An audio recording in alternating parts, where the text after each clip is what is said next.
This is a continuation of Wednesday night's class, as usual. I was going to do a quick recap first. How many people? No, I'm not going to ask you if you weren't here on Wednesday. That's not very nice thing to ask. But if you weren't here on Wednesday anyway, a quick recap. And then we'll just go consider a few questions about this thing and just have a little bit of discussion if we can. Okay, and this is a sort of the wise men. This is from, by the way, from Matthew chapter 2, starting at verse 1. It's an account of when the wise men came to visit Jesus. So the thing is, with this whole idea of the wise men, most people's idea of the wise men is that there were three of them, and that most of the time when they see them, they look a bit like this. I don't know how culturally understood that is, but that's what happens in nativity plays in sort of old institutionalised kind of Christianity, like the Anglican Church, the Methodist, etc. In places like Australia and England, etc. Where they have these nativity plays, kids dress up as shepherds and Jesus and Mary and these guys, and they have a little doll there, the baby Jesus, and occasionally they have the donkey, which usually embarrasses itself. Okay, so that's the cliche anyhow. But of course, there's a lot more to it than that, and it's actually quite an important thing when you consider it. We'll try and get into some of that. Okay, so let's have a look at this the passage. I think you could read it against the stars. I was being artistic. That looks like it's coming up all right. So let's just read this. This is from the New King James. Now after Jesus was born in Bethlehem of Judea in the days of Herod the king, behold, wise men from the east came to Jerusalem, saying, Where is he who has been born King of the Jews? For we have seen his star in the east and have come to worship him. When Herod the king heard this, he was troubled, and all Jerusalem with him. And when he had gathered all the chief priests and scribes and people together, he inquired of them where the Christ was to be born. So they said to him, In Bethlehem of Judea, for thus it is written by the prophet, and this is a quote from Micah actually, but you, Bethlehem, in the land of Judah, are not the least among the rulers of Judah, for out of you shall come a ruler who will shepherd my people Israel. So then Herod, when he had secretly called the wise men, determined from them at what time the star appeared. And he sent them to Bethlehem and said, Go and search carefully for the young child. And when you have found him, bring back word to me, that I may come and worship him also. When they heard the king, they departed, and behold, the star which they had seen in the east went before them, till it came and stood over where the young child was. When they saw the star, they rejoiced with exceedingly great joy. And when they had come into the house, they saw the young child with Mary his mother, and fell down and worshipped him. And when they had opened their treasures, they presented gifts to him, gold, frankincense, and myrrh. Then, being divinely warned in a dream that they should not return to Herod, they departed for their own country another way.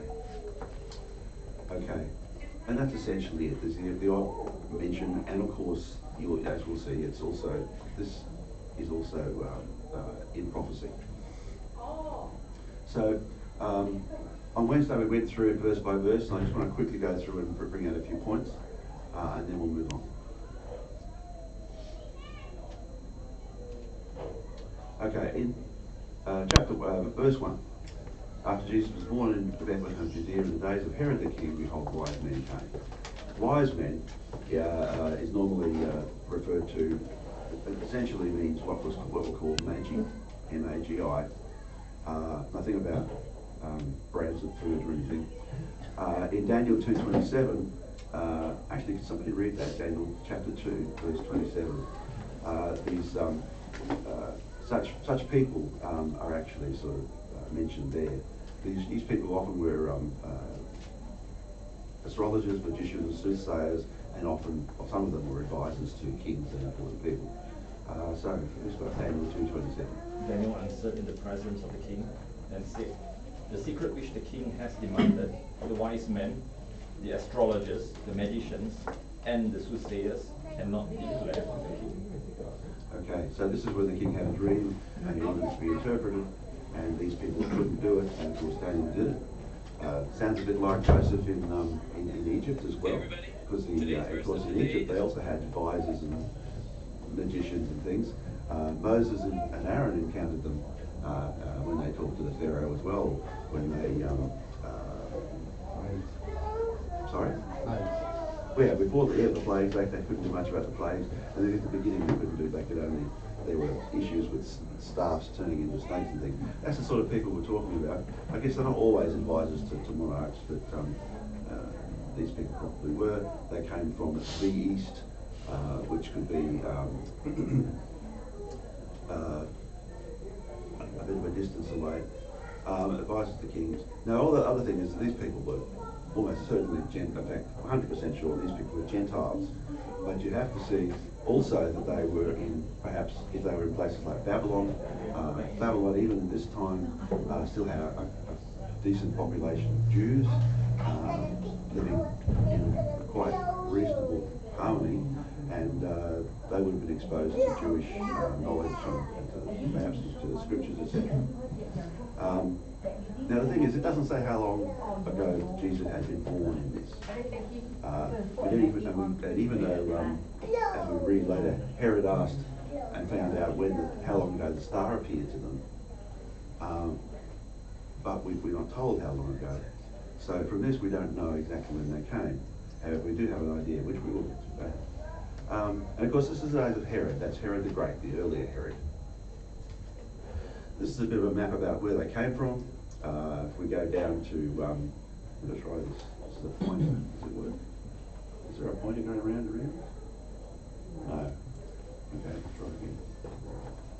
Oh, okay. Next time. So from places like in the sort of northeast there, Persia and Parthia, and down the peninsula to Yemen. Now, you see in the bottom right-hand corner there, that is 300 kilometres, that length there. So they've gone a fair distance to do this. And just getting us closer to Jerusalem, they could have come down, the green route there is where they could have come down from, through Syria, from Persia, etc. That red line that's going down sort of the right, going vertical next to the green line, is a sort of major highway, major road that's been, route anyway, that's been there for a long time. It goes north to south, so they would have been along that or near that. So basically, yeah, it was a long journey. So they were saying in verse 2, where is he who's been born King of the Jews? For we have seen his star in the east and come to worship him. So now that's why we understand that they came from the east, and they came to Jerusalem, which is the place where they would naturally talk about the King of the Jews would be, and they started asking. And I think, and then some scholars have said they've been a bit surprised that why isn't there all these celebrations, what's going on? People didn't know much about this King of the Jews being born, because they were thinking it was the new King of the Jews on the throne, or to be on the throne. And they didn't know where he was exactly.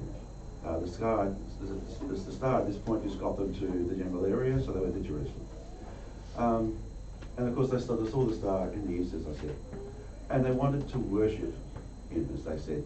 Now worship there, the Hebrew word is, the Greek word is proskunese.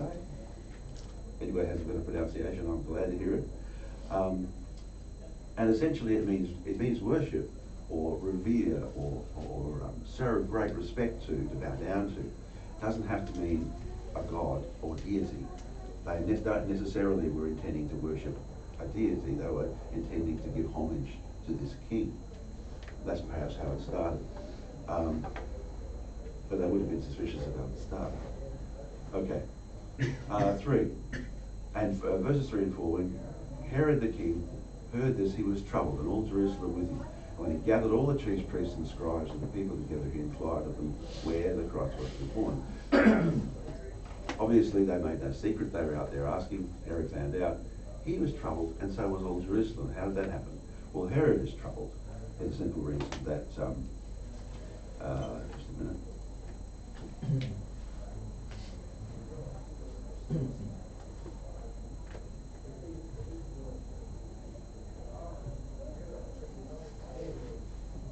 Yeah, Herod was troubled because he thought he was the king of the Jews, and therefore he sees this Jesus as a rival.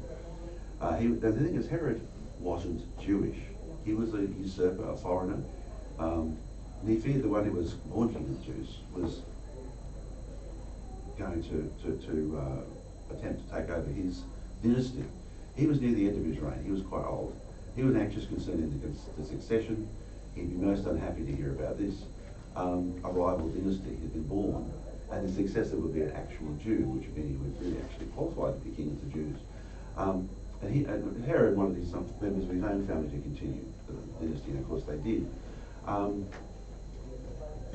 the thing is, the people in Jerusalem were upset about it for the simple reason that Herod was a tyrant. And if Herod was unhappy or was trying to root out sort of a challenge to his rule, he would make the lives of the people in Jerusalem miserable. And the persecution, and increased persecution and violence, etc. So that would be bad. So he asked the scribes and the priests where the Christ would be born. It was a religious question, so he asked religious advisors.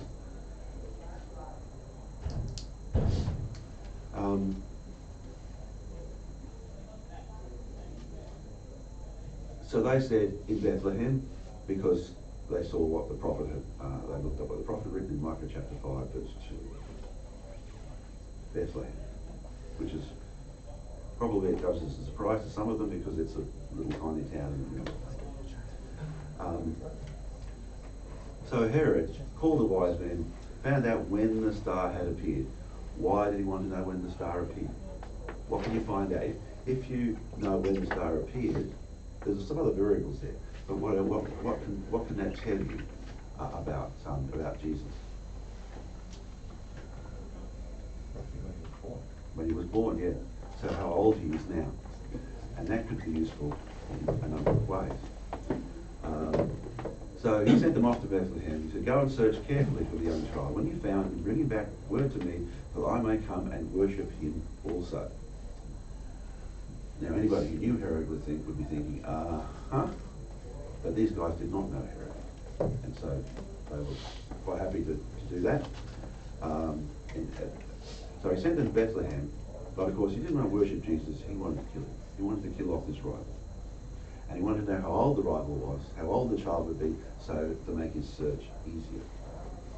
So they went off to Bethlehem, and the star that they'd seen in the east went before them till it came and stood over where the young child was. So now it was not like, it's over this way, it's right here.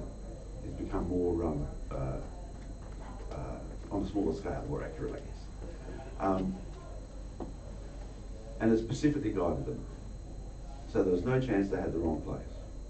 And it's very hard to imagine that the star was not directly controlled by the action of God. It was not some natural phenomenon that vaguely was in the direction of Bethlehem. And by coincidence, they thought they'd follow it. No. And of course, they were very happy when they saw the star. They knew that God was still with them and that they were going to get to the end of their quest. When they came into the house, they saw the young child and Mary, and they fell down and worshipped him. When they opened their treasures, they gave him gold, frankincense, and myrrh. Now, Jesus was still in Bethlehem, but he was in a house this time, not an inn or stables, etc., indicating that time had passed, some amount of time had passed. And this would also correlate with the fact that these magi had travelled for weeks or months. And of course they fell down and worshipped him as they intended to do. And they presented these three gifts. Now the three gifts lead to the assumption and the tradition that there were three wise men. Because we haven't read anywhere here that how many men they were. There was more than one, that's all we know. And they're probably less than 100, but more than one. So, then after they did that, then God intervened once again and warned these people in a dream that they shouldn't return to Herod. And so they departed to their own country another way. Which means once they heard from God, the fact that the king had ordered them to come back, they decided that what God had wanted them to do was more important. So they obeyed God rather than obeying him. Back to that map again, just down the sort of blue route there, there's two of them going to the east, is sort of suspected or just guesses at what sort of route they would have taken.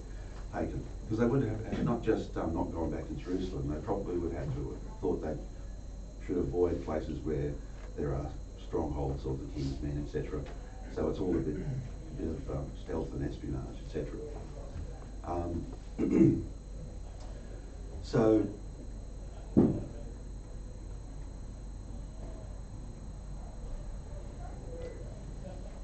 I just want actually, before we talk about what we can do, I just want to mention, because what happened after that was two things. If you read on in chapter 1, in chapter 2 there, we'll be able to know. In fact, why don't we do that? Just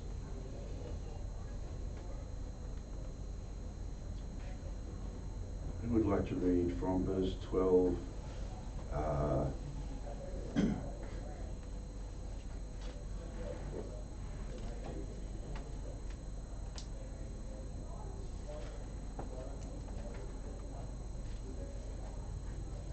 Well, let's start with verse 12 through to verse 15. And now when they had gone, behold, an angel of the Lord appeared to Joseph in a dream and said, Get up, take the child and his mother and flee to Egypt, and remain there until I tell you, for Herod is going to search for the Christ to destroy him. So Joseph got up and took the child and his mother while it was still night and left for Egypt. And he remained there until the death of Herod. This was to fulfill what had been spoken by the Lord through the prophet. Out of Egypt I called my son. Herod slaughters babies. Okay, so the last bit's a heading, I think. But so not only were the wise men warned not to go back to Jerusalem, Joseph and Mary were warned in a dream also not to stay, because Herod would be looking for them, and so they went on a journey to Egypt, a difficult journey, and they were there for several years, as we read on in a little bit. In some commentaries, they speculate that the gifts, especially the gold, would have been very helpful to get them to Egypt and be able to support themselves when they were there. And I think also the general sort of speculation that, well, in Egypt, there were Jews in Egypt. There was a community of Jews in Alexandria, and that's possibly where they were. I'm not quite sure if the scriptures mention anything about where exactly in Egypt they were. I can't see anything. So they were in company there, and they were there for a number of years. Because of course, Herod, when the Magi didn't come back, realised that they weren't going to, and he was obviously very upset. So let's read down to verse 23. So from verse 16 it is. 16 to 23. Can someone read that one, please? Take my voice. Then Herod, when he saw that he had been tricked by the wise men, became furious, and he sent and killed all the male children in the Bethlehem and in all that region who were 2 years old or under, according to the time that he has ascertained from the wise men. That was fulfilled what was spoken by the prophet Jeremiah. A voice was heard in Ramah, weeping and loud lamentation, Rachel weeping for her children. She refused to be comforted because they are no more. But when Herod died, behold, an angel of the Lord appeared in a dream to Joseph in Egypt, saying, Rise, take the child and his mother, and go to the land of Israel, for those who sought the child's life are dead. And he rose and took the child and his mother and went to the land of Israel. But when he heard that Archelaus was reigning over Judea in the place of his father Herod, he was afraid to go there. And being warned in a dream, he withdrew to the district of Galilee. And he went and lived in a city called Nazareth, so that what was spoken by the prophet might be fulfilled, and he will be called a Nazarene. Thank you. So, yes, Herod wasn't pleased. He was so displeased that he committed this terrible atrocity, just to make sure, and it didn't do it. I've always been shocked by that. Not surprised, but just shocked by what he did.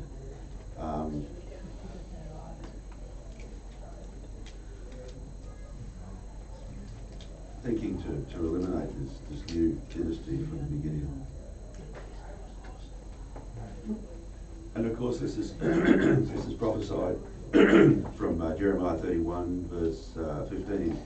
That passage in verse 18 is from there. Now a few years later Herod dies, and the angel of the Lord appeared to Joseph in Egypt, and still in that come back. And they ended up, ended up settling in Nazareth, which of course is actually where Joseph was from. I don't know about Mary, where Joseph was from originally. And of course, the region of Galilee became kind of the centre of Jesus' ministry 30 years after that.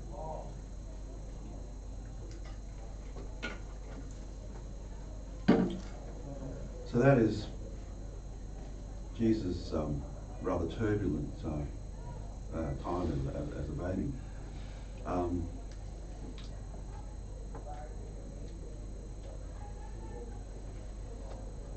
Now I just wanted to sort of to mention also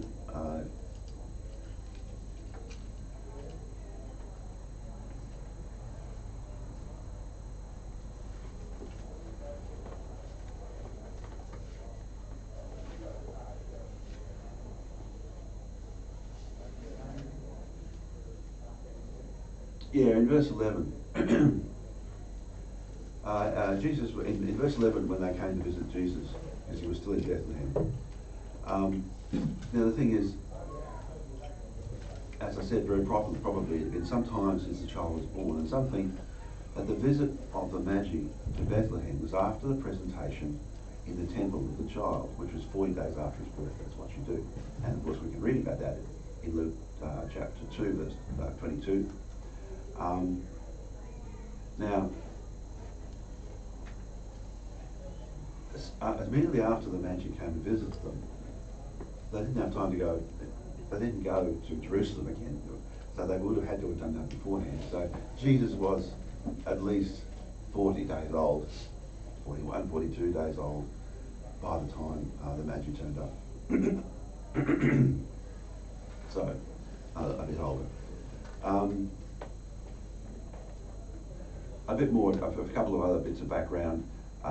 They got the frankincense was a white, just about these gifts. Frankincense was a whitish resinous substance, had an acrid taste and a strong fragrant odour. It was made from the gum of the saffron tree, which grew in Arabia and India, faraway places.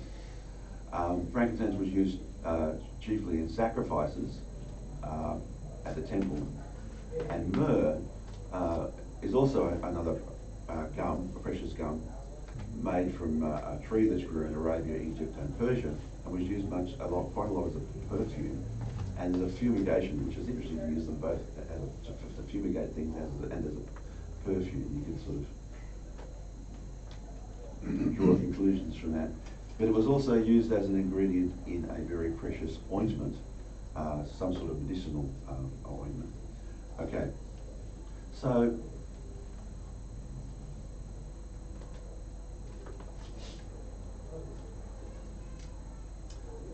what can we learn?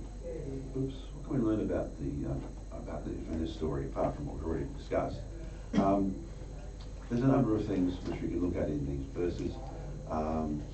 Should I just get people to read these verses as we go? So Matthew 6:33.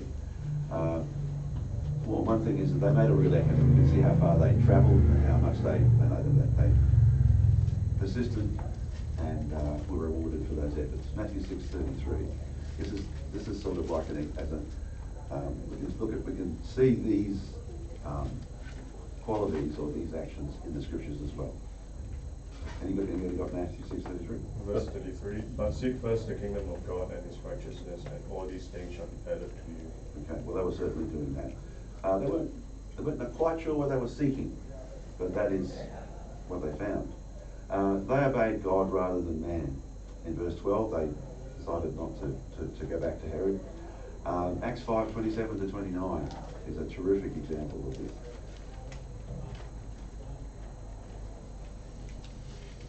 You have heard that it was said, you shall not commit adultery. But I say to you that everyone who looks at a woman, is that the right verse? No, Acts 5:20. Oh, wait a minute. What have I got here? Acts. Sorry, Matthew. I meant Matthew. Did I say Matthew? No. Acts 5:27 to 29. Someone else got it? And when they had brought them, they set them before the council, and the high priest asked them, saying, Did we not strictly command you not to teach in this name? And look, you have filled Jerusalem with your doctrine, and intend to bring this man's blood upon us. But Peter and the other apostles answered and said, We ought to obey God rather than man. Okay, so they'd already been in trouble with the establishment, Jewish establishment. They'd already been in trouble, and they were told not to do it again. Of course, they went and did it again. Habitual offenders, I think, is the term. But they said we have to obey God rather than man.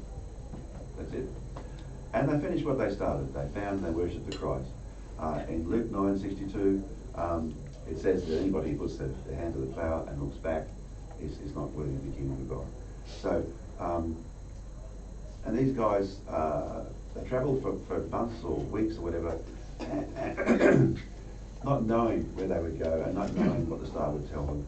And then not only when they went to Jerusalem and found out they had to go to Bethlehem, the star was there, guiding them right to the place. They offered their best gifts to Christ, so I won't say necessarily this was the best stuff. These gifts they gave were very expensive and precious gifts, materially. If you read in 2 Corinthians chapter 8, verses 1 to 5, we read about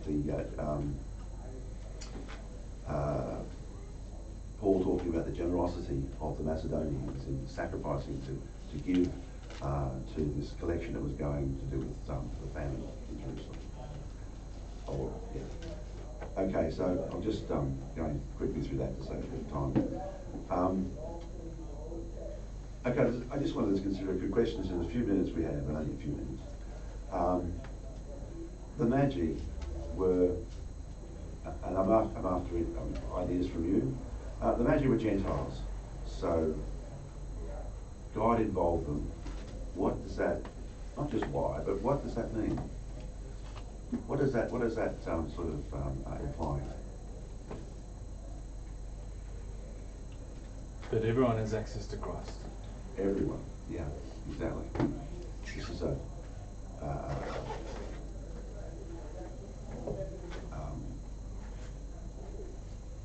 can't find the words this morning, but looking forward to this idea that the gospel salvation was for everyone, not just for the Jews. Showing that Jesus is the Messiah for everyone, for all nations, not just the Jews. And these people in the Magi, they were the first people to worship Jesus. Now, it wasn't quite, we're not sure exactly what the worship was, but they were the first people to worship Jesus. And they were Gentiles, which is an interesting fact. And it kind of is a symbol. These things happen in scriptures sometimes. They don't just happen as by chance, they happen because God wants to tell us something through these things. Okay, second question. Still up there, yes. I find it really hard to see what's on the screen. There's got absolutely nothing to do with what's there. How did they learn about the birth of Jesus? what started all of this? Now we can only imagine. All we know is that these were learned people in the East. They knew a lot about various practices, some medicine, some astrology, some things that we would probably call magic now. But then magic and proto-science was all sort of the same thing, philosophy, etc.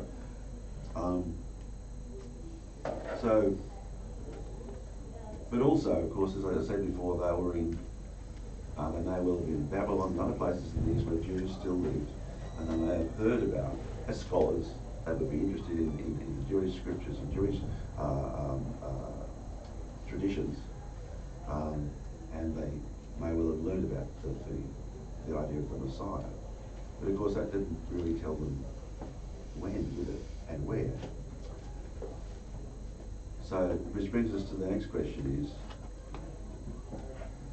what about the star? What was the star? What was it physically, and what was it meant to do? The appearance of the star. And the thing is, we're talking about astrologers here. And so they don't just look at their charts, they look up in the heavens. And something must have changed. This star must have appeared. It wasn't just there and they suddenly noticed it, or was drawn to their attention to it. That it appeared, and of course it had some sort of astrological significance to them. Something appears in the heavens. Often it's things like comets, etc., which are often in astrology and in pagan traditions would indicate some kind of event, some sort of portent, something was going to happen. So this star appeared, whatever it be.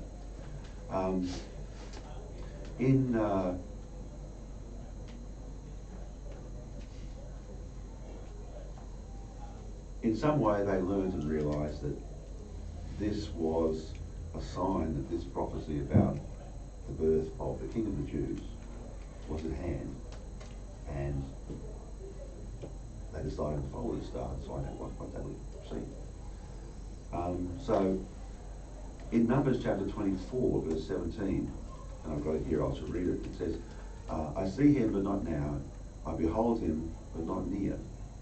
A star shall come forth from Jacob. A scepter shall rise from Israel, and shall crush through the forehead of Moab, and tear down all the sons of Seth. Now I suspect there's an entire sermon in that verse about what that all means, and those names. But this is back in Numbers, quite a while before about the mention of the star, and there are several other verses that talk about the star. Now there's an attempt to identify the star. You know, what was it? Was it a regular astronomical phenomenon? It could have been some sort of planetary conjunction, like Saturn and Jupiter or something. That happened in 7 BC, which is a little bit early. It could have been a comet. As I said, comets are often seen as these things. Now, prominent comets, the only one that was prominent in those days was Halley's Comet, good old Halley's Comet. But that was that was 12 or 11 BC. Or it could have been a nova, which is a star that reaches the end of its, or gets to a stage of its life where it basically, the internal processes break down and it explodes. All its hydrogen is converted into helium, and once the fusion reaction and the whole thing explodes, and usually it gets so big in that explosion it destroys and absorbs the entire, any planets that might be around it. So it's that big. So it would be very bright for a relatively short time. But we don't know. This is a sort of speculation. The idea of something happened suddenly like that, like a nova, is reasonable. In fact, there's a short story written by Arthur C. Clarke in 1955, he's a prominent science fiction writer, that actually had people going to the remnants of a star and discovering that it had gone over and worked out when. And one of the people on board was a Jesuit priest of all people, and he said, this is the time is right, and where it would sit in the sky is right, that this could have been the star. So there's all that, people speculate and write this sort of stuff all the time because it's such an enigma.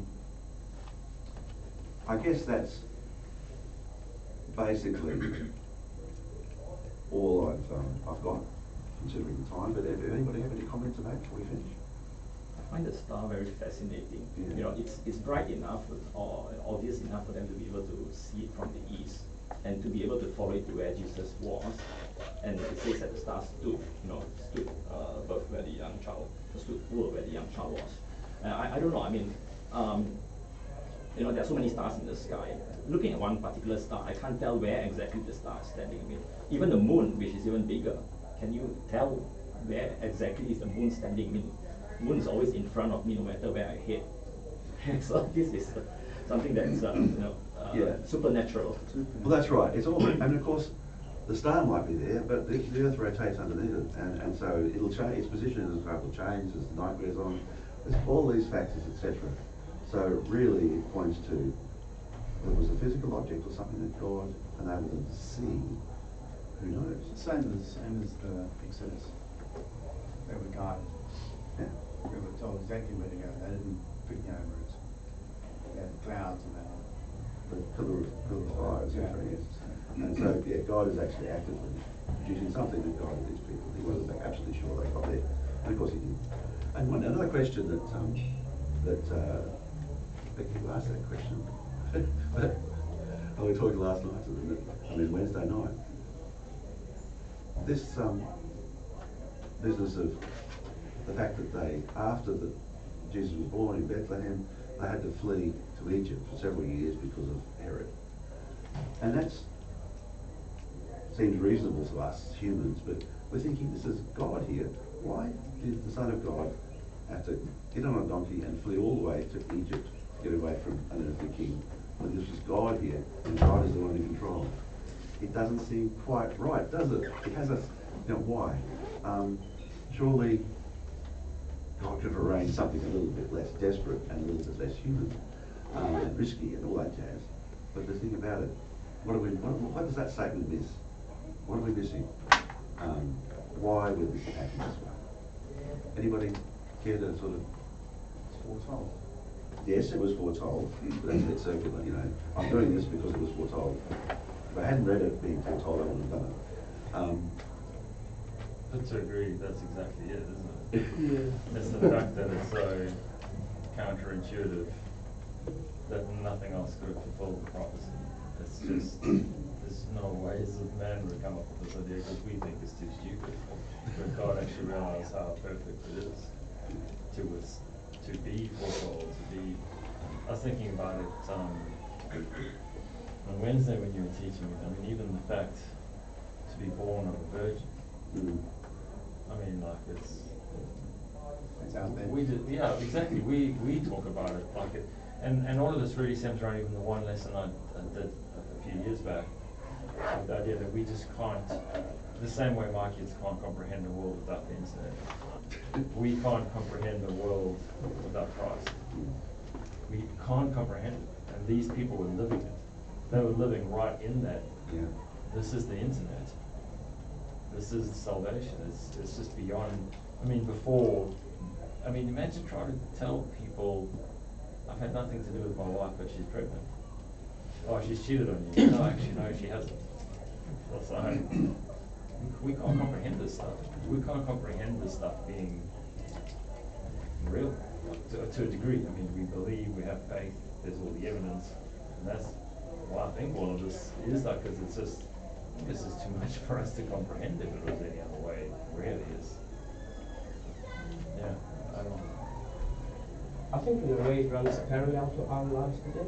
It was made for Jesus that easy to God. It was made that easy to us. We come across problems and we have to fight it, we have to endure it, we have to come through it with the help of God. His parents were told to go where they needed to go to God.